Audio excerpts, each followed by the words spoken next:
منو أجمل وأترف تسأل الناس؟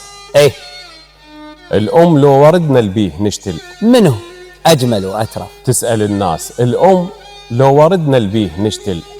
ايه جبت أمي وورد بس الفراشات قلت تختار من لو عنه نجفل. يا سلام. درت وجهه ومشيت وشفت الإعجاز الفراش ويا الورد فوق أمه ينزل. الله. اللي قضت عمرها تضحك وياي وأنا مخلص العمر بس بيها زعل.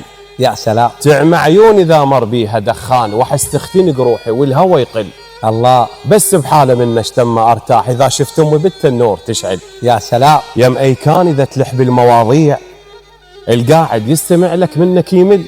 ايه وأنا قبال أمش كثر لحيت منس كنت تبتسم لي تقول لي كمل. الله الله. منس كنت تبتسم لي تقول لي أمي كمل. الله يسلمك. أم باب الجنة بس ببيتنا. أم يم رجليها يكبر صيتنا. الله الله. أم يا أول فراشة تحط علينا وما تحط على الورد. الله الله. أم لو قالت العافية هنا أحسن بالمجد.